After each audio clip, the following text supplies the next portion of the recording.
కొత్తగా ఏర్పడనున్న రెవెన్యూ డివిజన్లు మరియు ఒక మండలం. ఎన్ని రెవెన్యూ డివిజన్లు కొత్తగా ఏర్పడుతున్నాయి అనుకున్నామండి? 5 కొత్త రెవెన్యూ డివిజన్లు ఏర్పడుతున్నాయి. ఎన్ని మండలాలు ఏర్పడుతున్నాయండి? ఒక మండలం ఏర్పడుతుంది.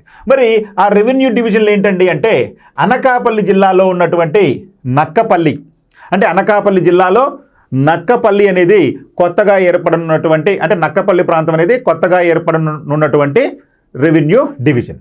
ఇక ప్రకాశం జిల్లాలోని అద్దంకి అద్దంకిలో ఒక కొత్త రెవెన్యూ డివిజన్ ఏర్పడనుంది. అదేవిధంగా కొత్తగా ఏర్పడనున్నటువంటి మదనపల్లి జిల్లాకు సంబంధించి పీలేరు కూడా ఒక రెవెన్యూ డివిజన్గా ఏర్పడనుంది. ఇక నంద్యాల జిల్లాకు సంబంధించి నంద్యాల జిల్లాలో ఉన్నటువంటి బనగానపల్లిలో ఒక కొత్త రెవెన్యూ డివిజన్ వస్తుంది. ఇక చివరిగా సత్యసాయి జిల్లాలో ఉన్నటువంటి మడకశిరలో కూడా ఒక కొత్త రెవెన్యూ డివిజన్ వస్తుంది. సో ఈ విధంగా 5 కొత్త రెవెన్యూ డివిజన్లు వస్తున్నాయి.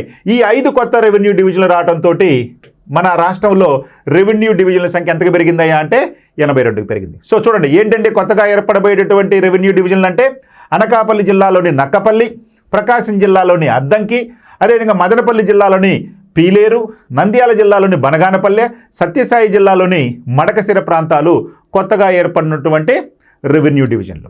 మరి కొత్త మండలం ఏదయ్యా అంటే కర్నూలు జిల్లాలో ఆల్రెడీ మనకు ఉన్నటువంటి ఆదోని మండలాన్ని విభజించి, అంటే పెద్దగా ఉండటం వలన దాన్ని విభజించి పెద్ద హరివాణం అనేటువంటి పేరుతోటి మరొక కొత్త మండలాన్ని ఏర్పాటు చేయడం జరిగింది మన రాష్ట్రంలో. సో కాబట్టి కొత్తగా ఏర్పడిన మండలం ఏంటయ్యా అంటే పెద్ద హరివాణం.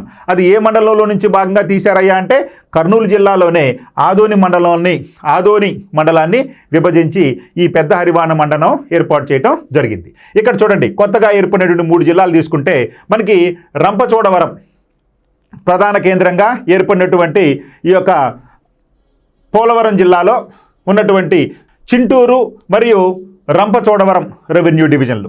అదేవిధంగా ఇక్కడ మనం మార్కాపురం జిల్లాను తీసుకుంటే మార్కాపురం అదేవిధంగా కనిగిరి అనేటువంటి రెవెన్యూ డివిజన్లు.